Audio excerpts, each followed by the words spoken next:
r/AskReddit. Sex workers of Reddit. What was the saddest request you have ever received? In my younger days, I worked at a male review. I had this woman of about 40 something who would come in fairly regularly. She asked me to a dinner date. I obliged her request, as she was quite attractive. About 5 minutes in, she started bawling. And when I asked what's the matter, she told me I was an exact replica of her son whom she lost to cancer. She proceeded to show me pictures, and TBH the resemblance was uncanny. We chatted over the years since, but in 2018 she passed of cancer. RIP. Duck. Round it out with a joke or something. That was upsetting. The first client I ever saw asked me to spit in his mouth and tell him I loved him. Afterwards he told me his dad had cancer, and he took out a photo album and we looked at pictures of his dad's youth. Maybe you look like his dad, you might be the spitting image of him? Probably not the saddest, but it's the most recent one. Guy gave me $300 every 2 weeks just to text him and treat him nicely. No physical contact, no nudes or sexting. Literally just wanted good morning and good night texts, and someone to encourage him as far as work and his hobbies went. Dude, the encouragement part is actually huge. I can totally see that. Just someone saying I hope you had a good day and you worked hard. I am proud of you and you're doing good things. Try and be good tomorrow. I've got a lot of stories, but honestly, the amount of guys I've spoken to in private who just needed someone to talk to be kind to them, to feel a connection with, it's a lot. I try to portray a very cheerful and kind persona as a cam girl, so I think I attract guys that are more lonely than horny. I've got a friend in his early 40s, who's a pretty book smart, good looking dude, but he's pretty emotionally immature and absolutely cannot connect with women. I've seen him try and it's actually quite sad. He more or less reverts to being an agitated 14-year-old. A few months back he told me he was looking for a cam girl just to talk to, since he was tired of not being able to talk to anyone, and that he found a few who seemed really excited to talk to him. He really is a nice guy. I didn't have the heart to tell him that for these girls it's just a job for them and there really won't be an emotional connection. I'm not sure if he ever went through with it. Not me, but a story told to me from a girl I know who used to be a sex worker. She had a regular client who'd come in every week and just wanted to talk, be held or innocent things like that. Never wanted anything sexual. According to her this wasn't that unusual, as some guys felt guilty about going to a brothel or just wanted fetishes satisfied, but she said this dude was different. From what she pieced together he had an extremely unhappy home life. It seemed the only happiness he had in life was the hour he spent with this girl. She said one time he booked an appointment but never showed up, and they never heard from him again. Back when I worked in a dungeon, while there was no penetrative sex or anything that would be classified as sex, no exchange of fluids etc., still classified as sex work though, one client came in. He was married. All he wanted was for me to put on a wig that matched his wife's hair, wear a certain shade of Louboutin lipstick that he brought me and his wife wore, and Dior perfume that he also brought and his wife also wore, and then have me compliment him while he told me about his day. He was a client up until his divorce and remarriage. Edit. To answer a few PMs. No, it wasn't his wife's lipstick. It was a new lipstick in her brand and shade. And no, I didn't pay for it myself, as it's $120 lipstick. I have my own cosmetics, but for special requests, they had to bring me unopened cosmetics, for safety reasons. The same applies for the perfume. I go fragrance free unless given a requested fragrance. Same rules with the perfume. For safety reasons it has to be an unopened package. They can take the products back after a session, but the next session they would have to bring me a new unopened package, so most let keep them for a future session. I used to cam as a joy denial dom and I worked with a guy who was really into being humiliated and didn't seem to believe me for quite some time when I told him I was into dominance IRL. Off the camera. 2. I am not usually into the humiliation aspect but played along with him as he wasn't asking for anything too extreme and it was hands down the hottest session I've ever had. I always insisted on aftercare after a session because I feel it's negligent not to offer it, and he opened up to me for a half hour about how much pressure is on him constantly and how much of a relief he finds this particular kink to be. He was from a strict Midwestern family with very strict notions of masculinity, and there was so much catharsis flowing out of him in that moment. Like getting off with someone who was willing to let him be weak had torn down a huge dam of some kind, and it was all just running out. I'd heard a lot of similar stuff from clients, especially guys who were new at it, which I got a lot of. I am a non-threatening dom lol, but he was on a whole other level of wildly self-aware and intelligent and emotionally in tune. And it felt so tragic that someone that insightful and intuitive and sensitive should have spent a lifetime feeling the need to tamp it down. He had a really healthy view of his kink and the baggage associated with it, and I wished him the best and still do. And I hope he's in a better place and can express himself and his feelings of weakness and vulnerability publicly now too. I think of him all the time, probably once a week. I wonder how he's doing and if he found himself a girl offline to give him what he needs, now that he knows they exist for real and not just in porn. I hope so. If we'd lived in the same state I'd have come and ducked him for free lol. Not my story, but someone else's that somehow stuck with me. Owner of an escort service who shared a story of a guy who apparently was from a wealthy family, but as a child hardly ever saw his parents. He was raised by an au pair or nanny with beautiful long hair which he always combed for her as a kid. Into puberty he had got aroused from combing it. She noticed and gave him his first sexual experience. Since then the man always requested girls with long hair and only wanted to comb it and then get a hand job. Kinda sad thinking about all the parental love he missed and trying to compensate like this. I have know a lot of sex workers, and variations on this often came up when chatting.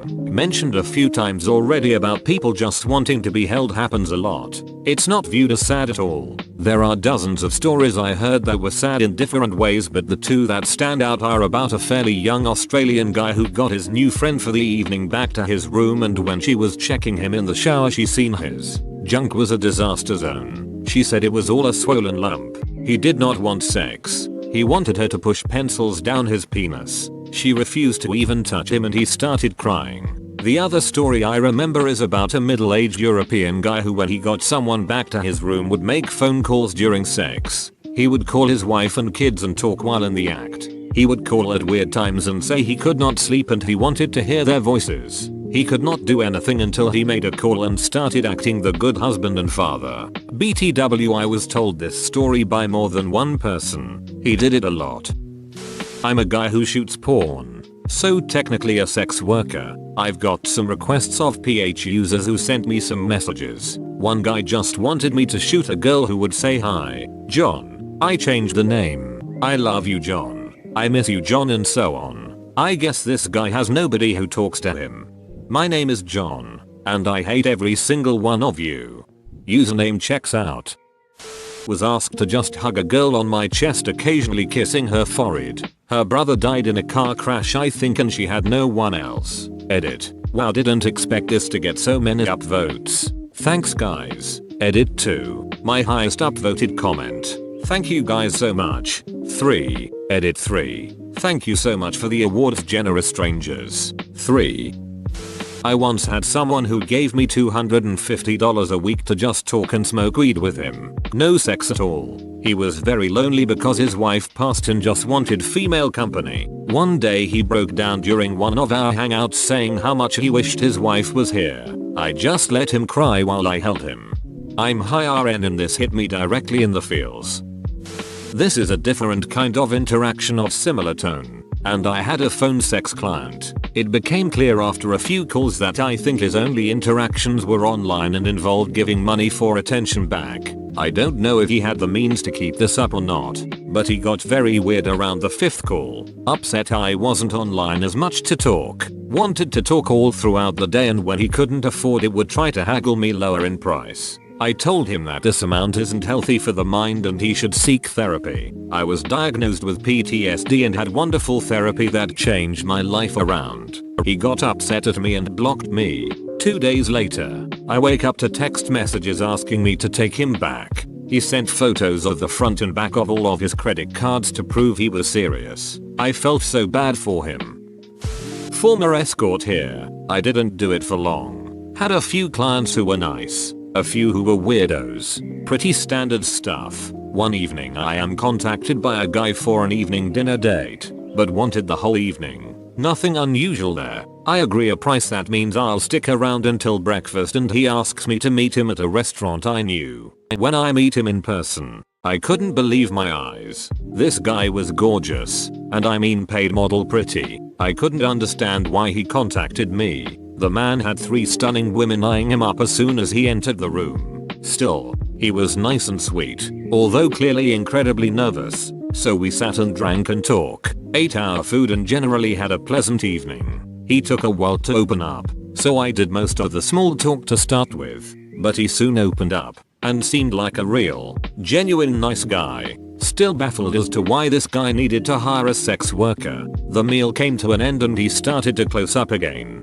I started to think he was a virgin who was super nervous. I pegged him for early 20s, so maybe he was embarrassed about never having had sex before. I called us a cab to take us back to his place. When we got through the door, he rushed to the kitchen and grabbed a bottle of booze, I forget what, and just started chugging. I took the bottle off him and tried to get him to relax. Told him to take a breath, put on some music and to meet me in the bedroom. I stripped off for him and waited for him to come in. I figured if he was this nervous then undressing me would be tricky. Eventually he walked in, eyes turned to the floor. I sat him on the edge of the bed, unzipped his trousers and started performing oral sex on him. He wasn't hard, but had obviously been trying to get an erection once I left him alone. Perhaps he was semi-impotent. He started breathing heavily, so I thought he may be starting to relax. After a minute of this I looked up at him to say something, and realized he was breathing heavily because he was trying to hold back tears, which wasn't working because they were rolling down his cheeks. His face was screwed up in agony and his hands were white where he was gripping the bedsheets so hard.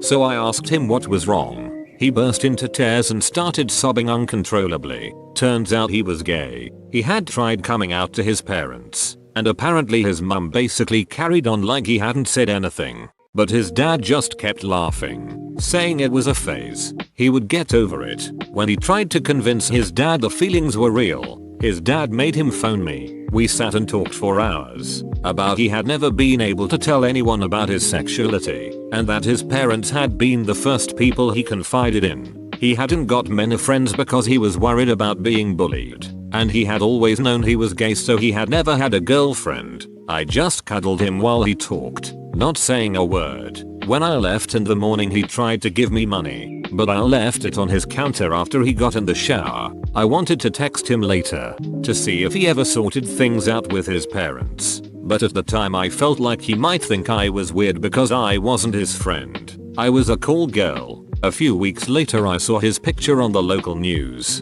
and my blood ran cold because I knew the instant I saw it what had happened. There is only one reason you see a Facebook photo of someone on the local news. I heard from some friends in college that he had hung himself because his dad basically disowned him. I feel sick every time I think about it. Perhaps things would have gone differently if I'd have stayed in touch. My wife is a dancer and the saddest story she told me was about a Syrian, I think, refugee. He'd been in America for 2 years waiting on paperwork for his family to follow him and immigrate. He felt really guilty for being there but was really lonely and just wanted a hug, to be held, for human contact. Told her about his family the whole time. This was a long time ago, but for an hour of his 90-minute session he just sat there and talked about his ex-wife who hated him. He also asked me if he should stop financially supporting his stepson because he wouldn't stop smoking weed in his house. Then read me some poetry he wrote about his ex-wife. I never saw him again, but he emailed me more of his poetry afterwards. How was the poetry though? I don't know why, but I was honestly expecting to read some story about a guy who just lost his wife and didn't want to be alone for a night. Instead the first thing I see is, guy cried because sex worker didn't want to shove pencils into his donghole. Man, people are freaky deaky. She sort of built up the request. Initially she asked for a conversation. She then broke into tears, from which I hugged her. She didn't seem to let go and simply clinged onto me. Her request for physical contact was kisses on the forehead. I didn't charge her. Edit. Thank you, generous stranger, for the award. 3. I could go on for days. Can't tell you how many men I've seen on the brink of devastation who just needed a listening ear and a warm touch. People are fragile creatures. Edit. My first award. Not one in particular, but I have had a few clients who were severely disabled, like in the way that they were paralyzed and required mechanical ventilation. It makes me super frustrated and sad for these gents because they still need a physical touch that isn't a medical necessity. They still have desires and wants, but they're literally trapped because they can't go anywhere on their own and because of the stigma of sex work. They don't think their family would allow a FSSW to visit.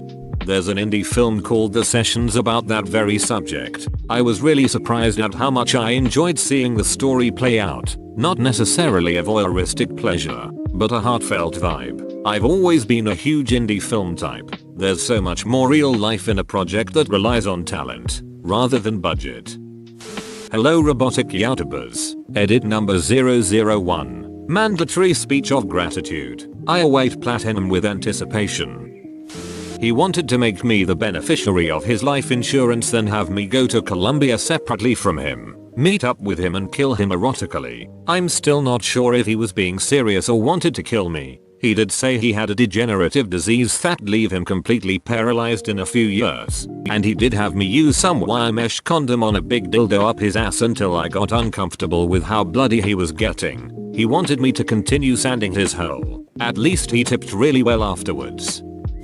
I'm a stripper, if you count that amongst walkers. The saddest thing to me is that people seem to expect that it's always gross or sad. There are a lot of different ways to be a stripper and I can only speak to my own experiences. There's a lot of stigma around it and all kinds of sex work, at least in the US. But I wish people could see without so much judgment how healing this type of work can be for both the clientele and the provider. Many of my clients, especially regulars, come to see me as much for the emotional intimacy as well as physical intimacy. It makes me sad that so many straight men don't feel like they can be emotionally vulnerable or intimate unless it's with a sexual partner, or, in my case, a sexy stand-in. But at the same time I am really touched to be there for some of them and hold that kind of space. Nothing super sad, but one of my old regulars was a volunteer firefighter who lived alone in a big house. Called me when he'd get off a bad shift, and during our sessions he rarely spoke. He would just lay beside me for up to a half hour at a time, quiet and still. One time he called me Mary, not my real name, and never acknowledged it, so I didn't either. I like to think seeing me was comforting in some way for him. That's the thing about sex work. Society may see it as just girls selling their bodies for cash, but there's so much emotional work that goes into providing a safe, enjoyable, intimate experience for a complete stranger. Just hold me, please. Silent tears ensued. I'm starting to get an impression that sex work is closer to therapy than just sex. I only do online work, and I sometimes feel sad about the humiliation vid requests I get. There was a guy who wanted me to call him his slave, ask him to put his head in the toilet, do my things and flush it down. He offered me good money for it, but I couldn't take something like this up. Not a worker, but in college I was in Vegas and thought it would be cool to bang a prostitute. Anyway, I found this well-dressed, well-kept Asian girl and I was amped. I was a little nervous, not gonna lie, and before she did anything she broke down in tears saying that she can't live this life anymore. Originally she did it to provide for her daughter, but her daughter was killed in an automotive accident, and she has the ability to go back to school, but if she leaves the game it could cost her her life. I told her I'm in really no position to help her as I'm 21 years old and helping her would just put both of us in danger. She left, and I hope she's doing well today. Had this old man just come in and who literally brought food for us to eat and just chat because he was lonely. I had sex with a 23-year-old guy who was younger than me by 3 years, and his wish was to have sex as his last dying wish, he wanted me to make him feel loved, as if he found the right person for him, he never found anyone in his life that could make him feel better, so I had to stand up for him. Damn, he was a good guy and yet he had cancer. Not me, but a friend of mine. This happened recently too. We were out drinking and decided to call 2 local escorts, and also got a hotel for ourselves with 2 queen beds. They came knocking on the door shortly after. It was two really young and nice looking girls in their 20s, both blonde. Somehow his escort, or should I say partner, looked a lot like his ex-wife. His ex-wife cheated on him while we were deployed overseas. We are both in the army. He loved her really much, and also because of the alcohol I guess. He hugged that girl for a long while and cried. I felt bad for him. He was saying I loved you so much. Why did you do that to me etc. He held her in his arms and kept crying and kissing her forehead. He fell asleep after a while. I told her that I am sorry that my buddy got emotional and explained to her the situation. She said it's okay and she would sleep next to him the whole night and that we only need to pay for 2-hour fee instead of overnight. The next day morning my buddy tipped her pretty good and told her to take care of herself. Not gonna lie, I was a stereotypical type when it comes to sex workers, but she really changed my view about it. Whoa, you made it to the end? You're a ducking beast. I'll cut you a deal. Smash like and subscribe for more curated content, bruh. It's free and that's a great price.